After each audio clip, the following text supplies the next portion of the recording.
This Ethics podcast is dedicated in loving memory and Le'ilu Nishmas Avraham Tzvi ben Menachem Mendel, whose first yahrzeit we just marked this past Shabbos.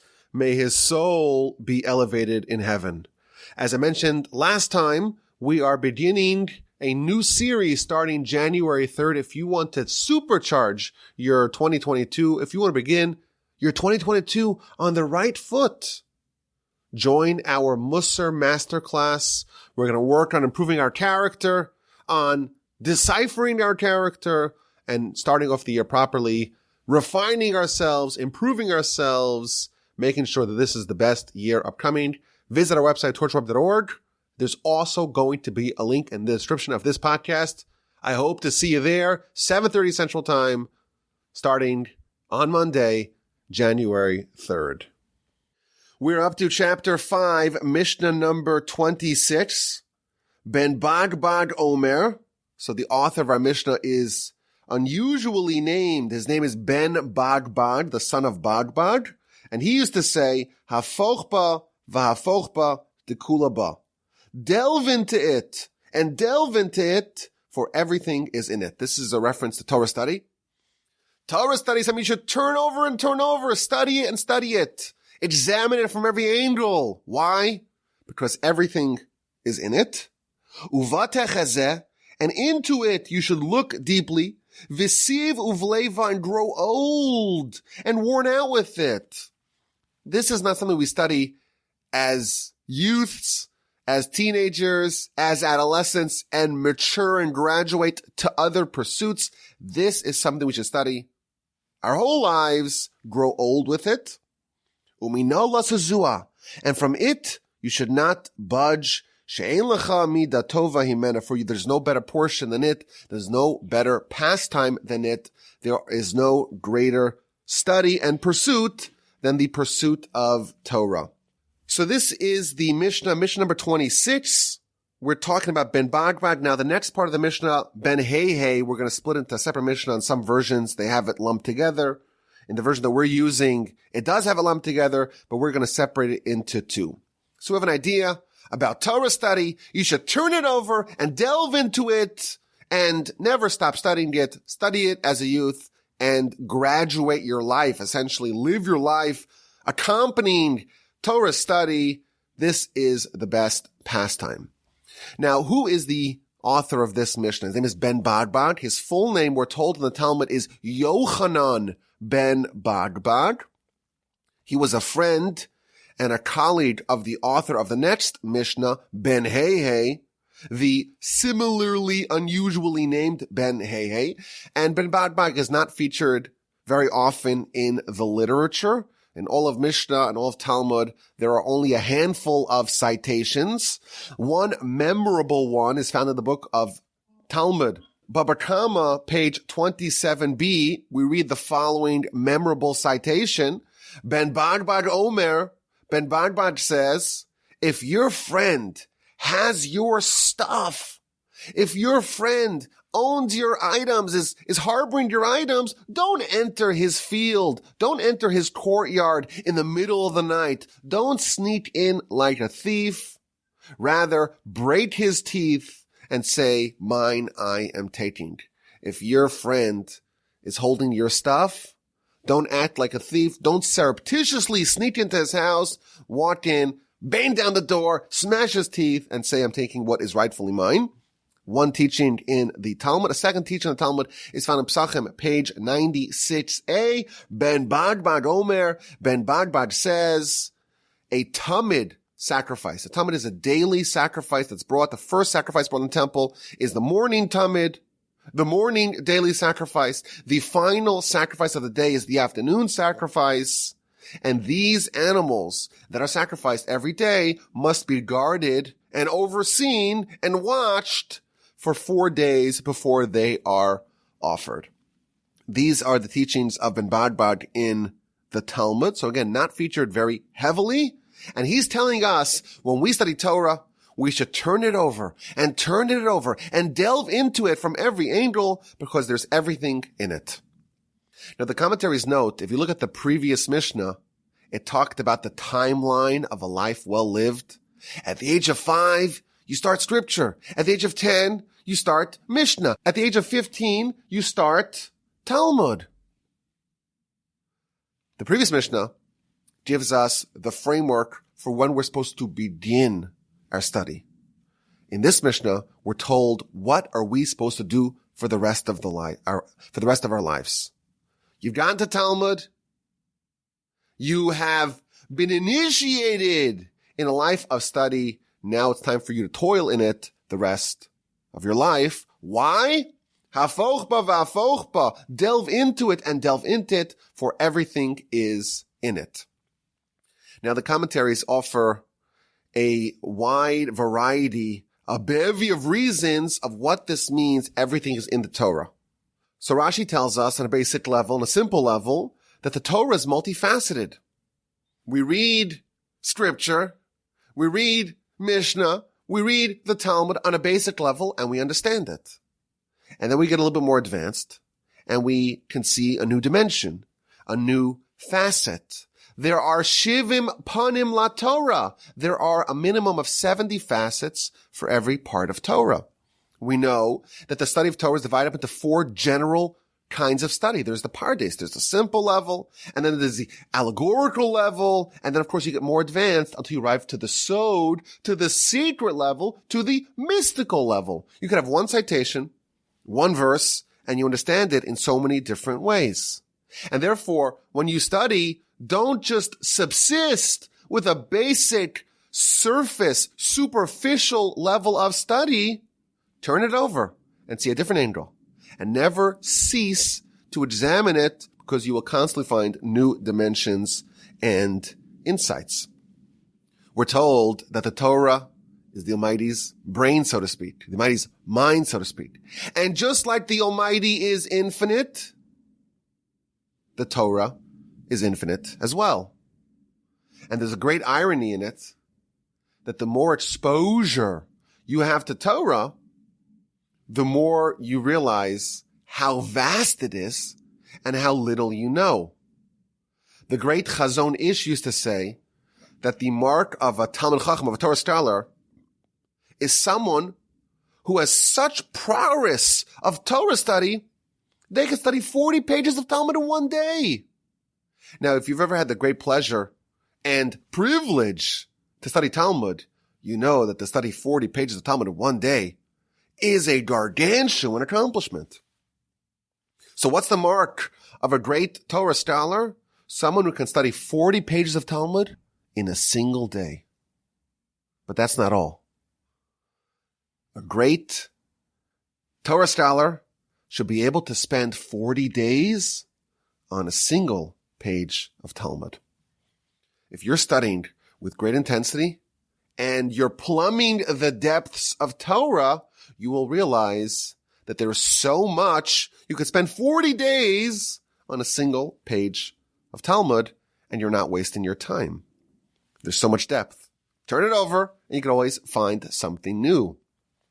You know, this year, we started the 6th cycle of the Parsha podcast.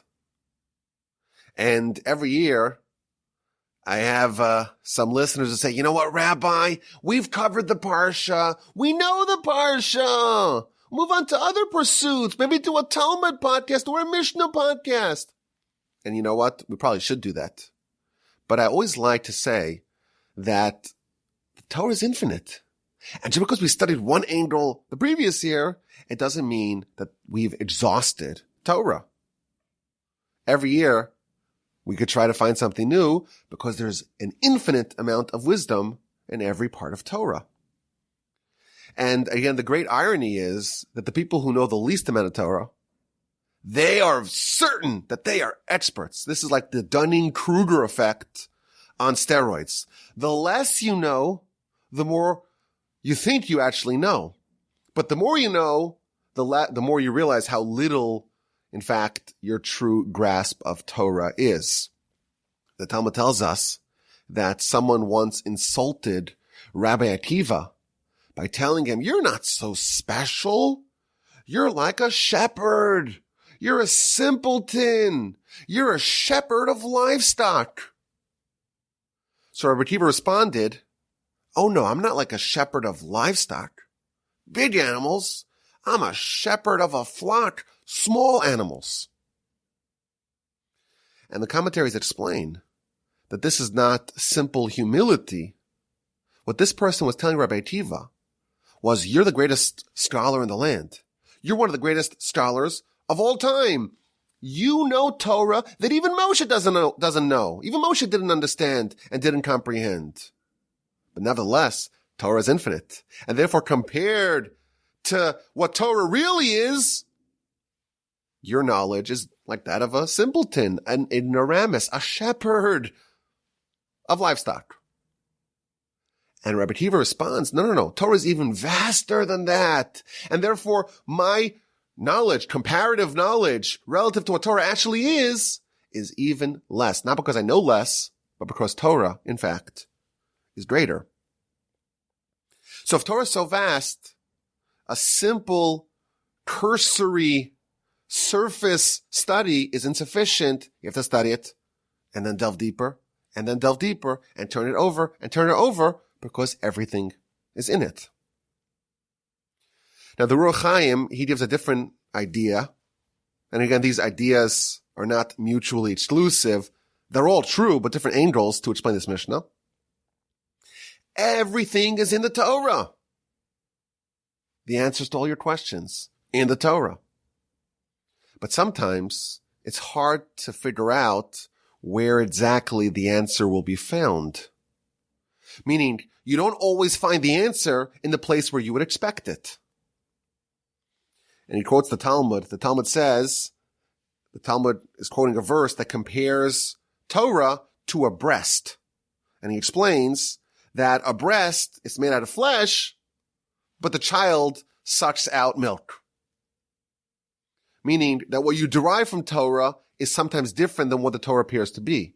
Similarly, in the laws of Sukkah, the temporary structure we're supposed to build on the festival of Sukkot, you'll find Torah insights for when a woman's husband disappears and we don't know if he's dead or alive and we don't know if she can marry or not. Is she still a married woman? Or maybe the husband is dead. You wouldn't expect to find answers to such questions in the laws of Sukkot, but that's the way Torah sometimes is. You have to turn it over. You want the answer. The answers are all there. But the locations of those answers are sometimes obscured, are sometimes hidden. There's an amazing series of books called Contemporary Halachic Problems. And this is one of the few ways that people who are not familiar with Aramaic and have never studied Talmud and don't read Hebrew, they can delve into advanced Talmudic inquiry because these books were written in English. Contemporary Halachic Problems by Rabbi Bleich. I think it's 7 volumes or 8 volumes, and it's all modern contemporary problems. Like he talks about IVF. IVF is like a 40 or 50-year-old technology. Stem cells and transgender and electricity. All the things that are not just the Talmud.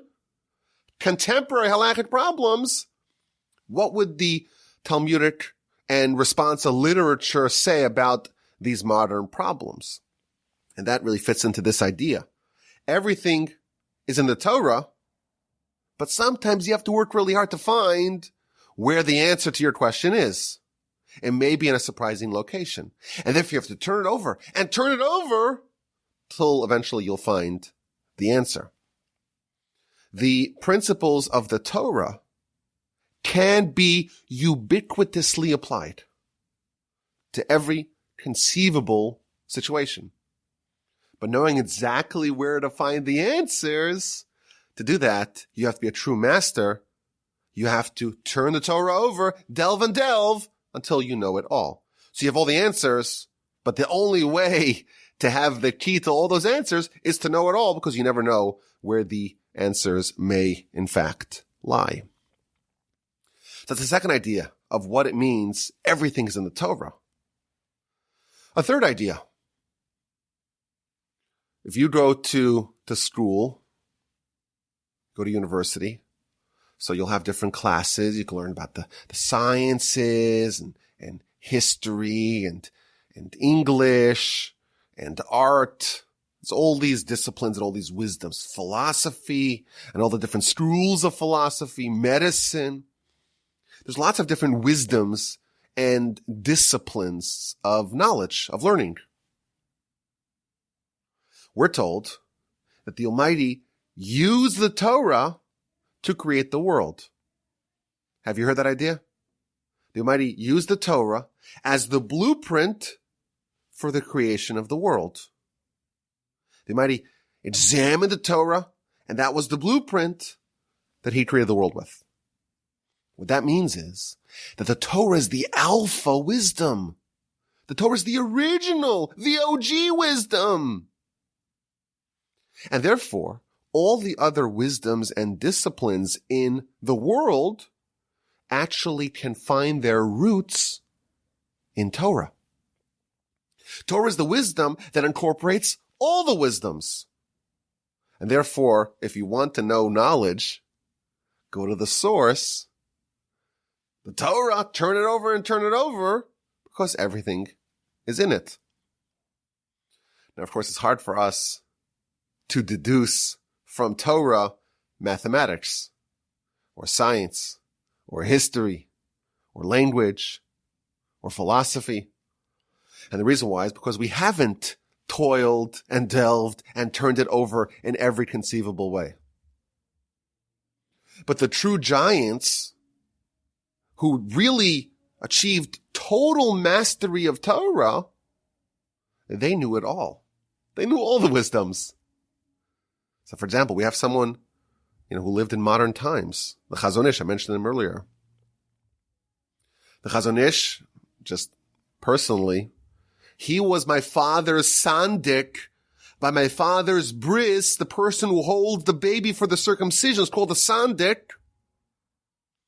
He was my father's sandik 2 weeks before he passed. He passed in 1953. So we're talking about someone who lived kind of in our lifetimes. And he was someone who just studied Torah, but he knew everything. So much so, you could actually Google this. There was a child who had a brain tumor, and it was inoperable, and the mom came to the Chazon Ish, and the Chazon Ish drew a diagram of a brain and a line of how it's actually perform that surgery. And again, someone like that didn't study anatomy and medicine by dissecting a cadaver. It all came from Torah. If you study Torah in the same way that he did, with the same diligence and commitment for 50 years, for 80 years, you too will be able to deduce how to do brain surgery. And you'll know the principles of math and science, etc., from Torah. Going back a couple hundred years, we have the Gaon of Vilna. The Gaon of Vilna was an expert in absolutely every discipline of wisdom in the world. All the maths and all the sciences and all the pharmacology and medicine, he knew it all. And he studied nothing aside from Torah. I think, how the brain actually works and how to manipulate it and pedagogy, how to raise children and pupils and charges and what to do when things are a little bit off and how to manipulate things and psychology. That is what we call Musar. Musar is the Torah's psychology. And it's way better than what you learn in med school. Everything is in the Torah. Moreover, even history is in the Torah. And even events that happen subsequently are also found in the Torah. This is an amazing idea I'm about to share with you. The written Torah has been in our hands for 3,300 years. Moshe gave us, before he passed, written Torah. And there have been no updates in thousands and thousands of years. Nevertheless, we believe, and we'll talk more about this in a second, that all future events that happen subsequently are also foretold in the Torah. And let me give you an example. The Talmud in the book of Megillah, on page 7a, it's recording a dialogue that happened between Queen Esther. So when's that? That's between the first and second temple era. We're talking about 800 years after the Torah's been written, right? A long time after Torah's been written. A dialogue between Queen Esther and the Sanhedrin, and Esther's making a pitch that Purim, the festival that marks the miracle of Purim, be established, and the book of Esther be added to the canon, to the biblical canon. And there's a whole back and forth being recorded in the Talmud of what the arguments were. And she says, Kavuni ladoros, establish me and my story for generations. This was a miracle, but let's not make this a discrete, isolated miracle. Happened once in history and forgetting about it and not celebrate it subsequently. Establish me and my story as a festival for generations. Let's memorialize the story in the festival of Purim. So the Sanhedrin responded to Esther, sent the message back to Esther. I don't know if that's such a good idea. It's a dangerous idea. Why? Because it talks about the triumph of the Jews over their enemies. A lot of those enemies are still extant. We don't want this story to be publicized. What's going to be when our enemies read about this story and they're going to want to get revenge? Maybe it's better to just keep it hush-hush. So Esther responded back, well, the enemies, they already know the story. The story is already told in the chronicles of Persia and Media. It's well known worldwide. It's okay. It's not like we're telling them things that they don't know. And the Talmud continues that Esther sent a message, I want the book of Esther to be perpetuated for generations. I want the story of the triumph of the Jews over Haman, the Agagite, the heir of Amalek. I want that to be included in the canon. And again, the Sanhedrin says, well, not such a good idea. Why? And they quote a verse in scripture that the battle with Amalek is mentioned 3 times. If it's 3 times, it shouldn't be 4 times. Until they found the verse in the Torah. This is from Exodus chapter 17, the end of Parshas Beshalach. Jewish people leave Egypt, and they're on their way to Sinai, and they're attacked by Amalek. The first war of the Jewish people after the Exodus, even before Sinai, is with Amalek. And Moshe nominates Joshua, go make war with Amalek. Joshua collects men, and Moshe, of course, goes top of the mountaintop and lifts his arms, and he has Aaron on one side and Hur on the other side, and Joshua weakens Amalek. But the section concludes where God tells Moshe, Ksov zos zikaron basefer. Write this episode as a remembrance in a book. Explains the Talmud, this is hinting to the story of Esther. Write this. That means the episode that happened now. Zikaron, as a remembrance, that's a reference to what it's going to say in the writings, in the prophets. In a book, when God tells Moshe, write this story in a book, that's hinting that in the future there will be another book about this, namely the book of Esther. So it's an interesting exchange in the Talmud to just say, well, that the Purim story, it wasn't universally agreed upon, and there was a whole dialogue back and forth. But what's really interesting about this is that until the sages found a hint in the written Torah that was written hundreds of years prior, they found a hint that says that there should be a book, an entire book dedicated to the triumph of the Jews over Amalek. Until they found that, they weren't willing to add it to the canon. They were working with the premise, everything has got to be in the Torah. And therefore, if you're going to write a new book, and include that book in the canon. And that's the book of Esther, the book of the triumph over Amalek. There's got to be some sort of reference to it. And once they found it, indeed, they added the story of Esther, the book of Esther, into the canon. Similarly, the Talmud elsewhere, the book of Chulin, page 139b, tells us that the major players of the Purim story are all found in the Torah. Where does Haman appear in the Torah? Says the Talmud, that is referenced in the story of Adam and Eve consuming from the tree.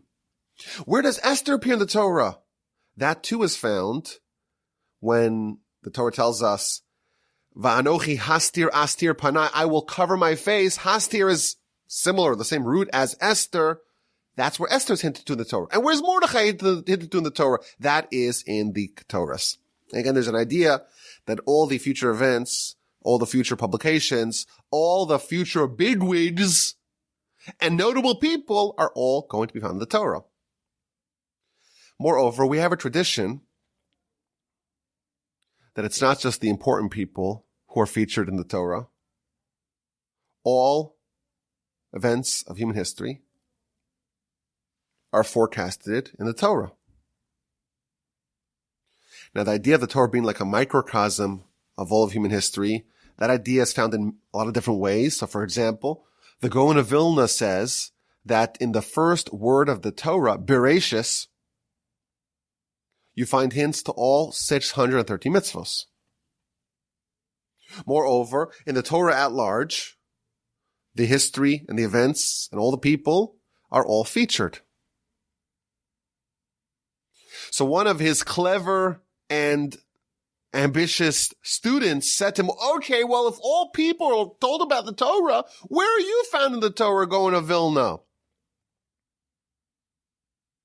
Every person's there. Where is your verse? So he responded by quoting the verse in the end of Parshas Kiseitse that talks about the kinds of stones and measurements that a person has to have. If you're selling a pound of bananas, you can't give the consumer 0.98 pounds. You have to have a weight, a measure that's precise. Even shlema, a complete stone, tiyah you should have. Don't play around with the weights. Even shlema, says the Gaon of Vilna, Aleph, Beis, Nun, Even, stands for Eliyahu ben Shlomo. Shlomo and Shlema. Eliyahu ben Shlomo. His father's name was Shlomo. Eliyahu ben Shlomo. This verse corresponds to me. Now I'll tell you a secret. Listen to this. This will most likely blow your mind, but not necessarily in a good way. You ready? If you do the following calculation, you take the first verse of the Torah and you match it with year 1 of Adam. And then the second verse you match with year 2 of Adam. And the third verse you match with year 3. And so on. How many verses are there in the Torah? 5,845. According to our tradition, we are now in the year 5,782. But if you look at the verse that the Gaon of Vilna pointed to, that is the verse that hints to him in the Torah, it corresponds to the year 1797, the precise year the Gaon of Vilna passed away.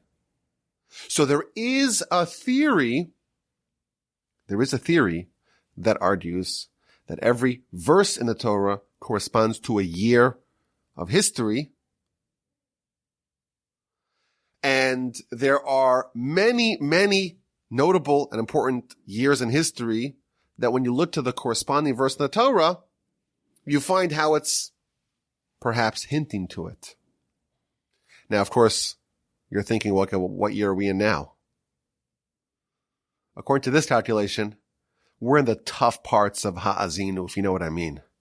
Ha'azinu has some rough parts, before there is a reclamation at the end of Hazinu, we're in the rough parts. So I'll see you in a couple of decades. But anyhow, that's an idea that we find that everything is hinted to in the Torah. Future history, future events.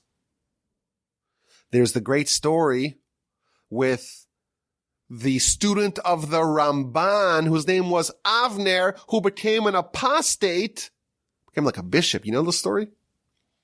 The Ramban, of course, the great medieval commentator, had a student who became a Christian and became some sort of bishop or something like that.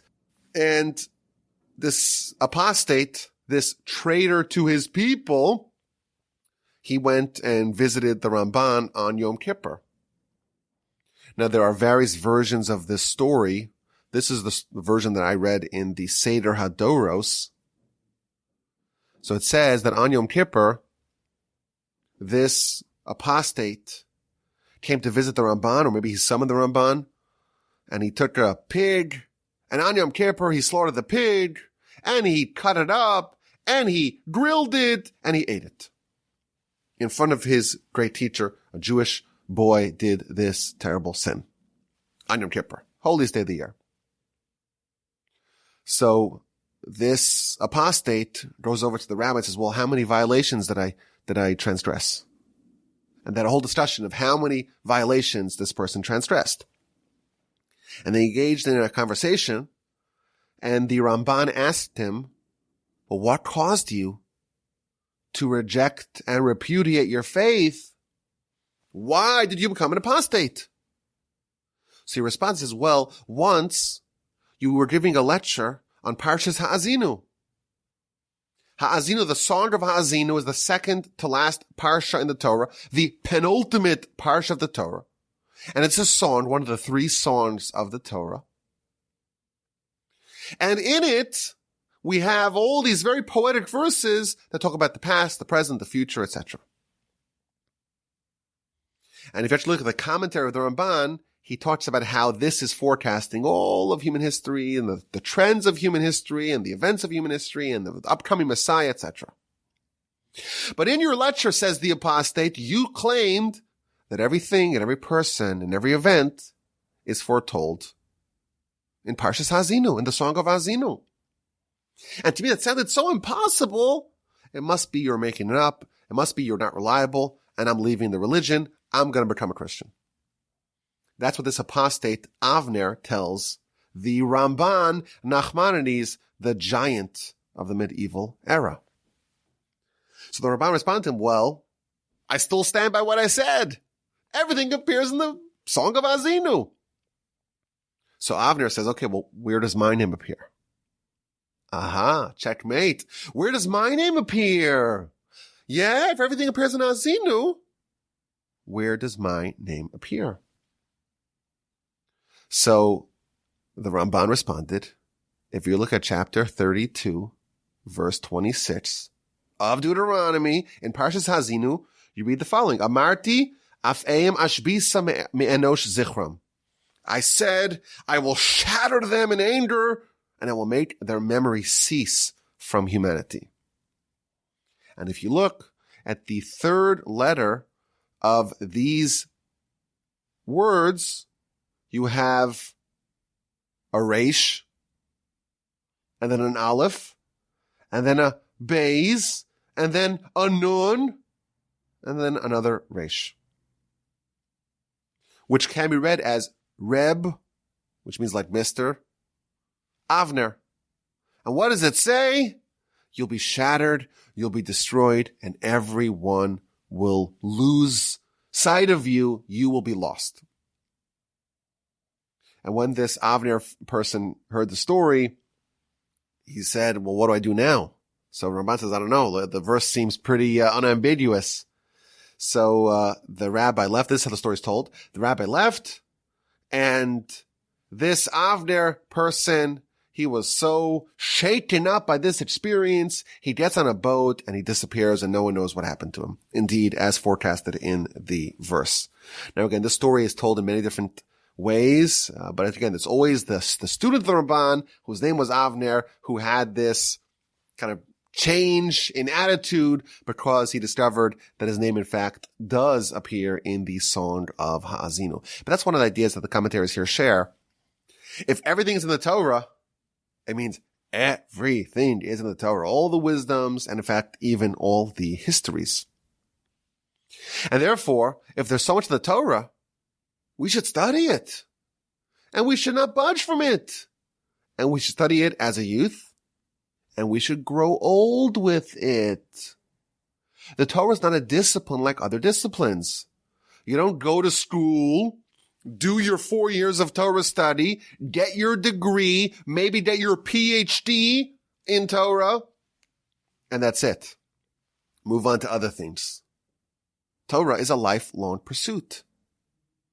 And the Mishnah tells us there's no better measure than it. There's no better ROI, return on investment, than Torah study. Study it as a youth. At the age of 5 already, you're studying scripture. Mishnah, Talmud, your whole life, spend it with Torah because there's nothing better. Now, there's a very interesting comment here from the Chassid Yavitz. He says that if you look at this, kind of the structure of this Mishnah, you're supposed to study Torah and then grow old with it. And there's everything in Torah, and therefore you should delve into it and turn it over and turn it over. And through it, uba teches, and through it you shall see. So the way he understands this Mishnah, a very creative reading of this Mishnah, if you want prophecy, if you want to see, if you want to become a visionary, a seer, study Torah with great diligence. Everything's in the Torah, and the way to connect to the Almighty is via Torah, and the way to become a prophet is through Torah. Through it, you will see. And then he adds something very interesting. Grow old with it. And the way he explains this is that in our history, we've had many great prophets who were very young and precocious. And he quotes, for example, Samuel and Jeremiah. You don't need to be old to be great in Torah. You already become a seer at a young age and grow old with Torah once you already have that vision. What I found very interesting is that you don't need to have, so to speak, a lot of time in Torah for it to make a big impact within you. And there's nothing like it. There's no measure like Torah. There's no exchange rate between Torah and any other domain, discipline, or wisdom. Let's say you study Torah already, and you've studied it a lot. Maybe now you should spend your time, the commentaries posit, with other wisdoms. What about Greek philosophy? Isn't that worthwhile? This Mishnah is telling us no. There's no exchange rate. Even if it's the 100th time that you're studying the same piece of Torah, it is more beneficial to you than the first time you are studying some other discipline or wisdom. What an amazing Mishnah here, courtesy of Yochanan ben Bagbat. Everything's in the Torah. Turn it over and turn it over. Delve into it. There are so many layers and depths and nuances in it. It has the answers to all your questions. You just have to work really hard until you know where to find those answers. All the wisdoms and all the disciplines and all other domains of scholarship and knowledge are found in the Torah. And in fact, all events in history. This is the best pursuit. This is the Jewish pastime for a reason. Grow old with it. There's nothing that is more beneficial to you than Torah study. It connects you to your Creator better than anything else. It is the best use of your time. As always, my email address is rabbiwalby@gmail.com. I look forward to your questions and your comments.